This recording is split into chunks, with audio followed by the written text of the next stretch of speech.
Hi, I'm Tim Roble, and welcome to another episode of Adventure Athlete. Today we're on part 2 of the Husqvarna 701 rally build. So let me show you what I got going on here. First of all, the number one question I've been getting is how long is it going to take for you to do this, a day or two? And I've kind of allotted as much time as it takes, but I'm thinking with kind of the progress that I'm doing right now, it's going to be somewhere between 50 and 60 hours to go through all of this and integrate all of the different systems that I have or products that I've bought that work together. So right now you can look at the bike and you can see that it's sitting way higher, about 3 inches higher than it was in its standard form on the last video. Notice I have a bike stripped down. The teardown, really, that probably took me a full 6-7 hours, maybe 8, including changing out the forks and figuring out that the front axle size had changed. So KTM, at some point in time, unknown to me, went to a smaller front axle, and they've done that across their market line with the 500, 450 XCF, whole thing. So what I had to do is order an axle, and then I ordered this wheel spacer kit, and that with my discount at Chaparral Cycle Parts ended up being right around $250 for some wheel spacers, an axle, and an axle nut.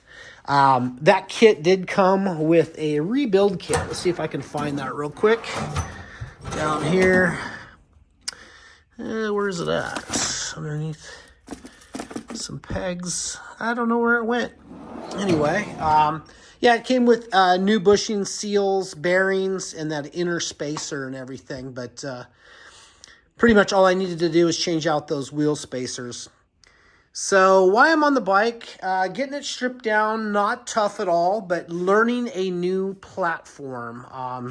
Figuring out, disconnecting all these wires. I tried to do the best job I could of leaving stuff connected.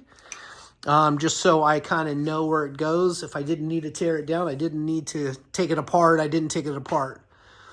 But I got the new long travel forks on, and then we'll go to this side, the tractive shock I ordered from John Floria, and that's ktmkits.com, I believe. He's out of the UK. I used him for my exhaust. Super knowledgeable guy. He just did the Africa Eco race, and while he was at the race, I ordered this, and he was actually racing, I believe, and was able to order my shock and get it to me in about a month's time. So super happy with that.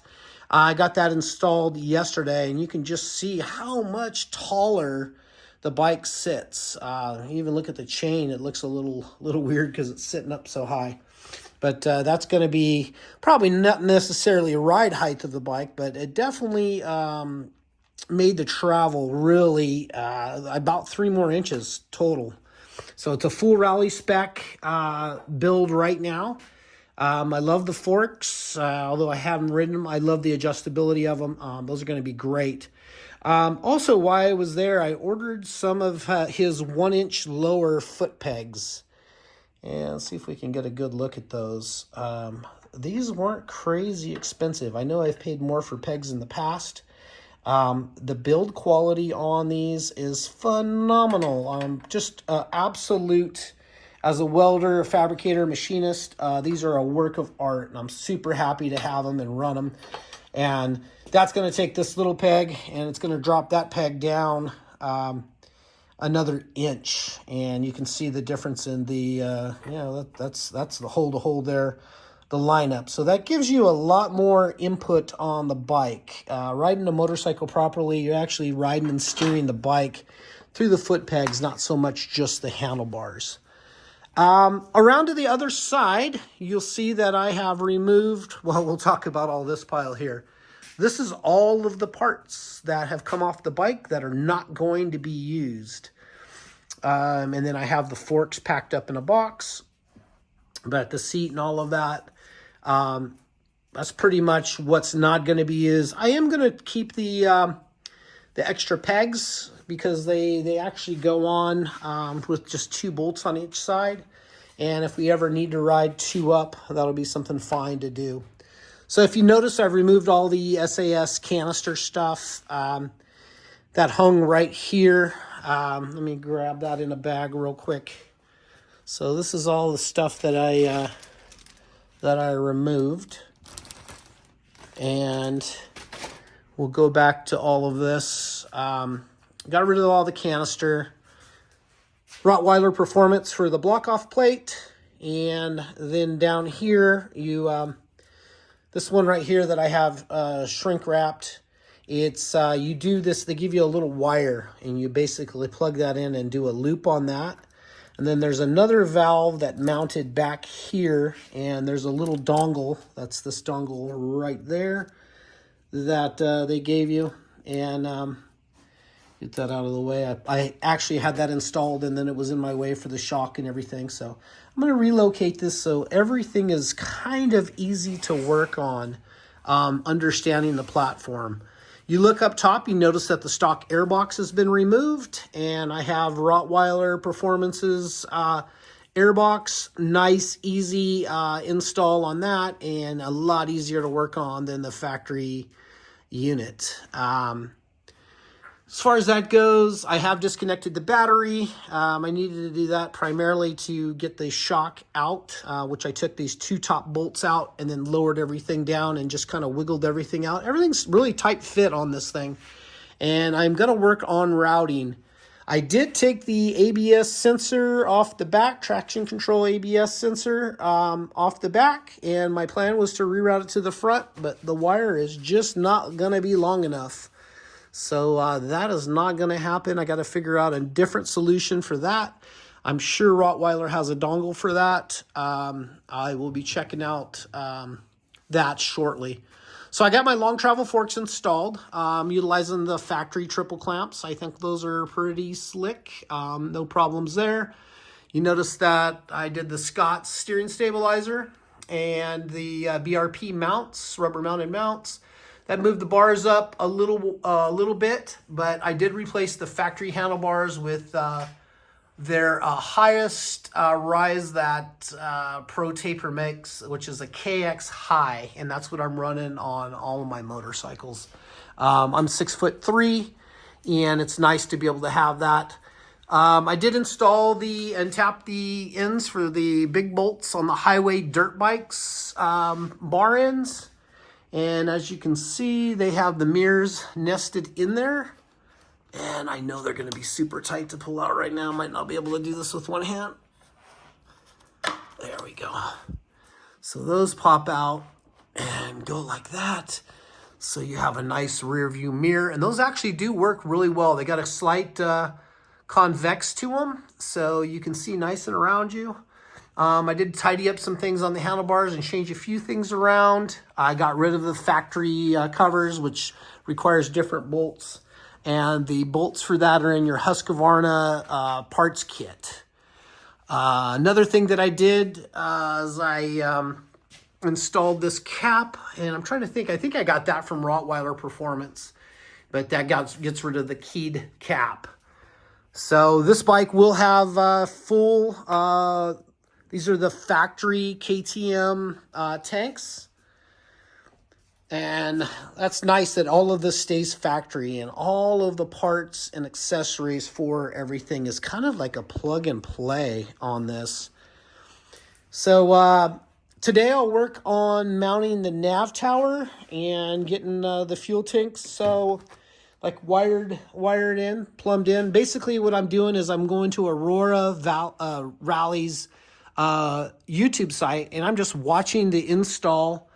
And what I will do again today is bring out the computer and have the computer sitting here, and it'll tell you to do a little task. You'll do that task, go back to the computer, check, make sure you did it right, go to the next task, and so on. And so that, just installing this kit would probably take somewhere around maybe 2 days. I'm guessing maybe 3 if you really took your time. And while you're doing this, I am just going to say, take your time and enjoy this build process. It's not every day you get to build something like this, and it's several different manufacturers, like I said, that I'm bringing together into this build to make this my own Rally Explorer. And I may race a rally on it.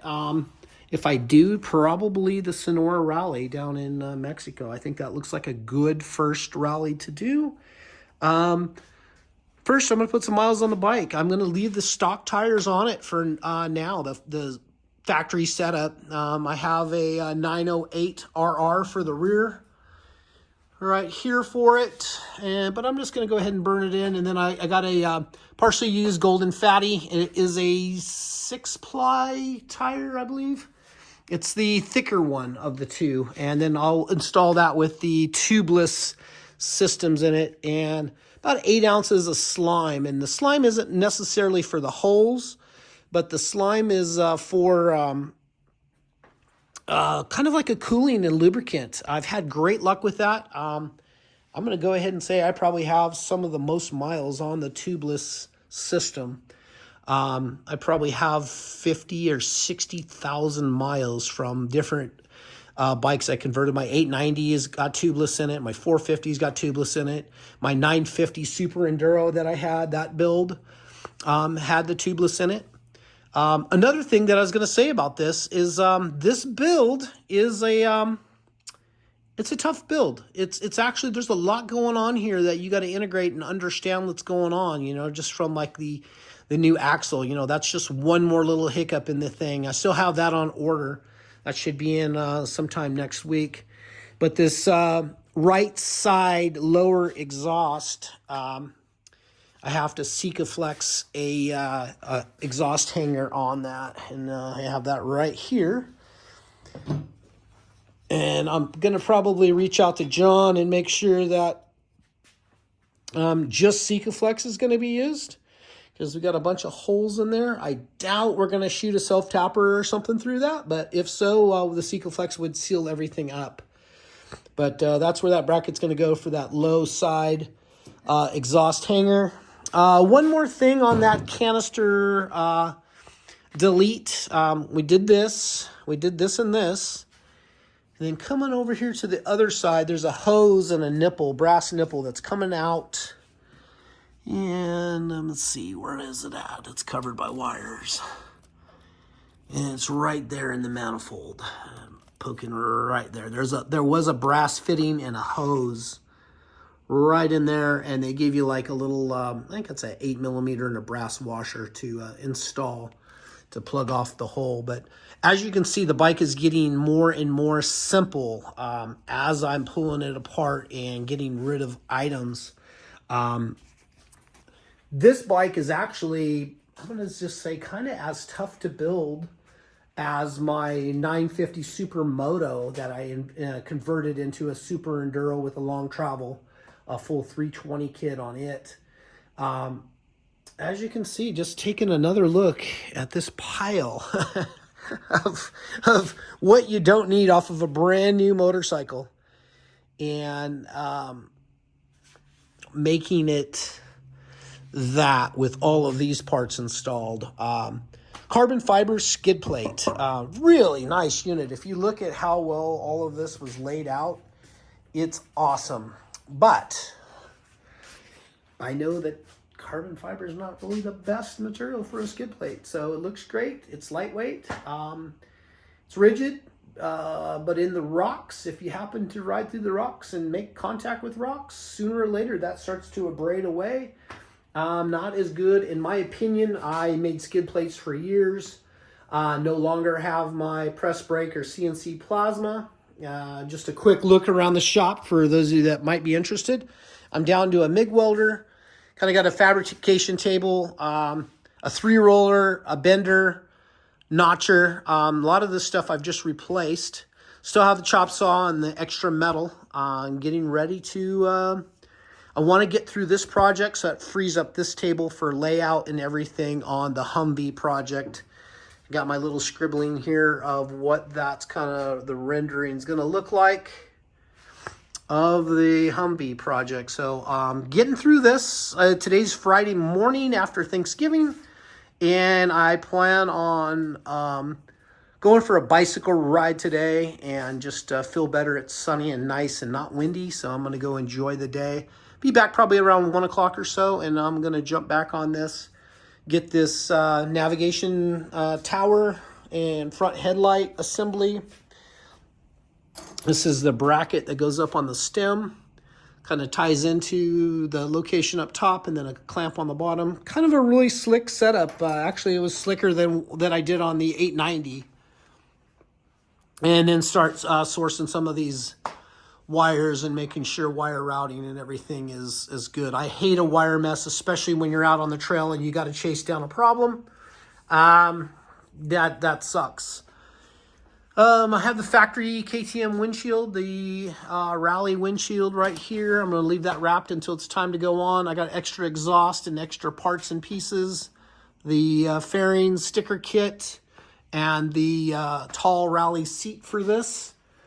And I think that's about it. I'm going to ask questions, comments, thoughts, reach outs like, hey, you might be doing something a little different, doing something I would change up how you do that or whatever. I'm always interested to hear what you think. Not always that I'm going to go with that. I got my thoughts and theories on things. Usually make it lightweight, make it go fast and stop fast and be well suspended and reliable. That's what I really try to stay to on a motorcycle project. Street, dirt, whatever it is.